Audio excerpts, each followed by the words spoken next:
안녕하세요. 저는 오늘 제가 최근에 겪은 정말 말도 되지 않는 일을 말씀드리려고 합니다. 아마 많은 분들이 안 믿으실 수도 있을 만큼 드라마나 영화에서나 나올 법한 소재이지요. 하지만 제가 그걸 겪었고 너무 속상한 마음에 이렇게 말씀을 드리게 됐어요. 우선 저는 32살 여자입니다. 결혼을 한 지는 1년이 조금 넘었고요. 남편은 저보다 2살 연하입니다. 제 친구의 지인 소개로 해서 우연히 만나게 되었고 2년 정도 연애를 하다가 결혼을 하게 되었어요. 남편은 저보다도 2살이나 연하다 보니까 아직 사회초년생 무렵이었고 그나마 조금 더 안정적이고 자리를 잡은 제가 남편과 연애를 할 때 항상 돈을 더 부담했던 것 같아요. 뭐 그래도 아깝거나 그러지는 않았어요. 그만큼 남편을 사랑했으니까요. 남편은 저보다 미가 어렸지만 일찍 어려서 아버님이 돌아가셨어서 철이 빨리 들었다고 할 만큼 무척이나 성숙하고 마음까지 넓은 남자였죠. 그렇기에 저보다 돈을 좀 못 벌고 있어도 그동안 만났던 남자들보다 훨씬 사랑한 마음이 컸고 그래서 결국 결혼을 하게 됐답니다. 결혼을 할 때도 남편 쪽에서 시어머니는 저를 반대하실 이유도 없었고 너무 쉽게 승낙을 받았지만 저희 집 부모님은 저희 남편을 상당히 못마땅히 하셨습니다. 부모님이 한 분이 안 계신다는 것도 좋게 보지 않으셨고 형편이 좋지 못하다는 거나 나이가 어리다는 거 그리고 남편이 직장은 다니지만 그렇게 자랑할 만한 직장은 아니고 어떻게 보면 변변찮은 직장이었기에 저희 부모님은 정말 많은 반대를 하셨지요. 하지만 자식은 부모 없다고 하죠. 저희 부모님도 결국에는 제 뜻을 따라주셨고 결국 결혼을 하게 됐답니다. 결혼 비용은 당연히 제가 더 많이 부담했고요. 저희 집 형편도 그렇게 넉넉한 건 아니지만 남편 쪽보다는 확실히 조금 더 여유가 있는 상황이었고 저 또한 그동안 일을 하면서 허슨 곳에 돈을 쓰지 않고 차곡차곡 돈을 모았기에 제 또래 사람들보다는 모아둔 돈이 있었거든요. 그래서 대출을 좀 꿔서 저희 쪽에서 거의 다 내고 집은 제 명의로 해서 결혼을 했답니다.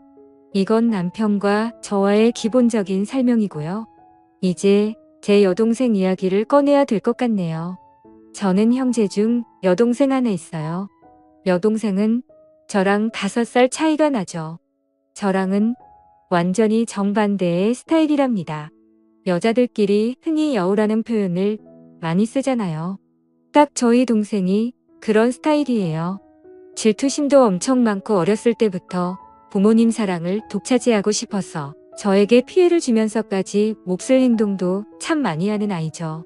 그에 비해 저는 여우보다는 곰 같은 스타일이라 동생이 그런 행동을 해도 알면서도 그냥 당해졌던 것들이 정말 많고 그냥 그런 모습도 귀여워 보였답니다. 그리고 나이가 먹으면 바뀔 거라 생각했죠. 하지만 여동생은 나이가 먹을수록 더 철이 없어졌고 자기 멋대로였어요. 어렸을 때부터 남자친구를 사귀기 시작해서 톡하면 거짓말치고 집에 들어오지 않는 게 일상이었고 그래서 부모님 속도 많이 썩이고 대학교 가서는 남자를 잘못 만나서 애를 가진 저까지 있습니다. 그때 저희 집은 정말 난리가 났었죠. 고작 20살 애가 그것도 자기랑 동갑내기인 남자랑 사고로 애를 만들어 왔으니까요. 부모님은 기가 찼고 그럼에도 저희 여동생은 조금의 미안한 기색도 없이 오히려 당당하게 그냥 지금 결혼하면 되지 않냐며 자기 인생이라며 오히려 부모님께 대들었었죠. 전 그때도 동생을 데리고 나가서 조용히 이야기를 하면서 이 아이의 말도 되지 않는 이야기를 최대한 들어주면서 달래주고 결국에 아이를 포기하게 했지요. 그리고 이 아이의 남자친구도 제가 만나서 다시는 저희 동생을 만나지 않겠다는 확언까지 들었습니다. 저 또한 정말 너무나 화가 나고 동생한테 실망했지만 저희 부모님까지 동생한테 등을 돌린 마당에 저라도 동생의 이야기를 들어주고 최대한 이 아이의 편이 되어줘야 한다고 생각했어요. 그렇지 않으면 정말 막무가내로 살아야 하는 아이였으니까요. 여튼 그런 큰 사건도 겪었지만 그때 잠시 조금 철이 들었다는 착각만 들었을 뿐 동생은 계속해서 철없이 막무가내로 생활했어요. 성적도 좋지 않아서 지방에 있는 전문대를 들어갔었는데 거기서도 간신히 졸업을 하고 나와서 거의 1년 가까이는 부모님에게 용돈을 받으며 매일 술을 마시고 남자를 만나며 살다가 돈이 부족하면 저에게도 항상 용돈을 달라고 조르고 결국 제가 동생 손을 부여잡고 동생에게 진지하게 말을 한 후에야 직장에 들어갔습니다. 사무직 일을 하는 직장이 아니고 그냥 매장 관리 쪽에서 직원으로 들어갔죠. 별거 아닌 거였지만 전 그래도 동생이 이제야 자기 힘으로 뭘 한다는 것을 기뻤어요. 여튼 그렇게 이 아이도 조금은 달라지고 있구나라는 생각이 들 무렵 저는 연애를 하기 시작했고 당시 남편에게도 제 여동생을 소개시켜줬었죠. 결혼까지 생각한 사이였으니까 당연히 제 여동생을 보여준 것이었고 여동생은 저희 남편을 되게 좋아했어요. 앞에서도 말했듯이 저희 남편이 저보다도 성숙한 사람이었고 그렇기에 여동생이 저희 남편에게 정말 버릇없이 굴고 예의 없이 행동해도 남편은 다 귀엽다라고 하며 여동생의 응석을 다 받아줬어요. 그러다 보니까 어느 순간부터는 여동생이 먼저 저희 남편을 불러서 같이 놀자고 조르기 시작했고요.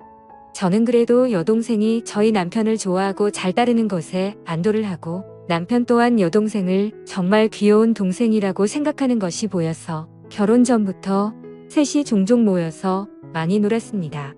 그리고 여동생이 남편에게 따로 연락을 하고 만나자고 전화를 해도 저는 그냥 아무렇지도 않았어요. 왜냐하면 여동생이 워낙에 철부지다 보니까 친구도 몇 명 없거든요. 그렇기에 이 아이에게도 의지할 사람이 필요하고 그게 제 남편이면 더할 나위 없이 좋겠다고 생각을 한 저였습니다. 남편 또한 저에게 여동생과 연락하거나 둘이 만나는 일이 있어도 항상 저에게 말을 했었죠. 그렇게 관계를 유지하다가 결혼을 하게 돼서 신혼여행을 갈 때도 여동생은 본인도 따라가겠다고 엄청 떼를 썼습니다. 그때 정말 애먹었어요.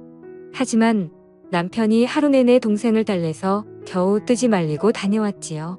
그렇게 신혼여행도 다녀오고 행복한 결혼 생활을 하고 있던 무렵 어느 날 갑자기 여동생이 저희 신혼집에 찾아왔어요. 그것도 아주 밤늦게 말이죠. 저와 남편은 깜짝 놀라서 무슨 일이냐고 물었지만 대답을 하지 않더라고요.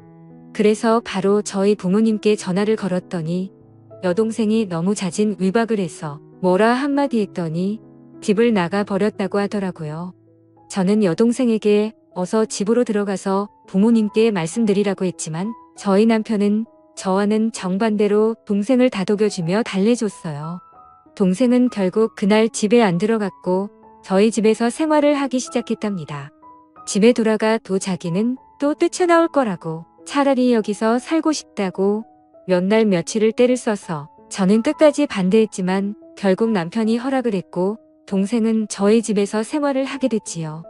저희 부모님 댁과 저희 집은 꽤 거리가 있었고 그렇다 보니 당연히 여동생은 원래 일하던 곳을 그만두고 저희 집 근처 카페에서 오후에 잠깐 피트타임으로 하는 일을 하며 툭하면 저희 남편에게 연락을 해서 어디 놀러 가고 싶다며 패를 샀지요.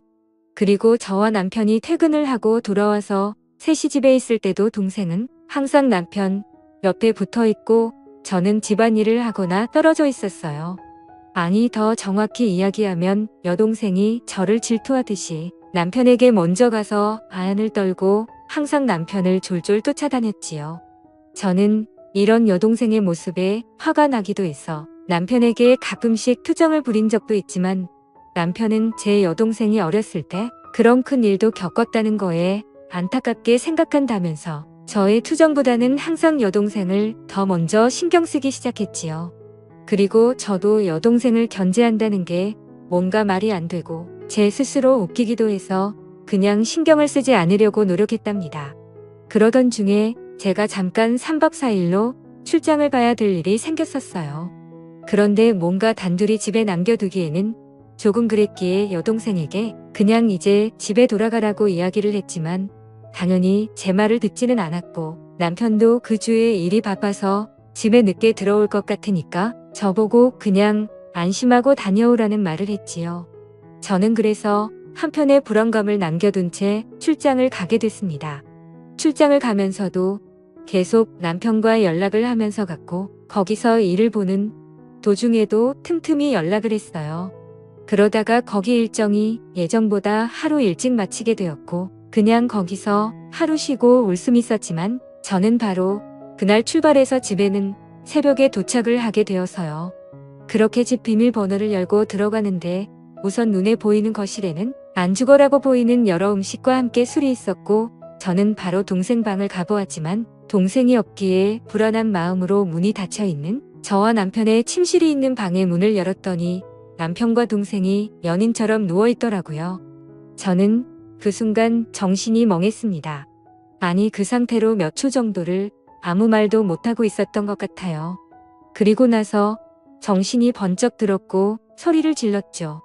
그때 남편과 여동생은 깜짝 놀란 채로 일어나더라고요. 둘이 변명하기도 전에 당황해야 하는데 그냥 딱 불륜 현장에 들켜서 행동하는 남자와 여자 같더라고요. 저는 그 꼴을 도저히 볼 수가 없어서 집에서 나갔고 그날 제 차 안에서 밤을 새고 그 다음 날 집으로 들어갔습니다. 남편과 여동생은 일을 나간 상태였고 집에는 아무도 없었죠. 먹은 것도 깨끗이 치워놨더라고요. 여동생과 남편에게는 계속해서 연락이 왔지만 그 연락은 무시하고 남편에게는 집 비밀번호 바꿔놨으니까 들어올 생각 말고 이혼할 생각하고 있으라는 내용으로 카톡을 보내놓았고 동생에게도 이 사실을 부모님께 다 말씀드릴 거니까 그 더러운 놈과 행복하게 살든 지지고 볶고 살든 이 마음대로 하라고 카톡을 보내놨습니다. 당연히 집 비밀번호는 바꿔놨고요. 그날 결국 남편과 여동생은 제 집에 들어올 수가 없었습니다. 제 여동생은 본가로 돌아갔지만 제가 이미 이런 사실을 저희 부모님께 말씀을 드려놨기에 본가에서도 쫓겨났고요. 남편은 계속해서 오해라며 연락이 오고 있는 상태지만 저는 이혼 소송을 준비 중이랍니다. 여동생과는 연을 끊을 것이고요. 저한테 이런 일이 벌어졌다는 게 아직도 안 느끼네요. 지금까지 제 사연을 들어주셔서 감사합니다.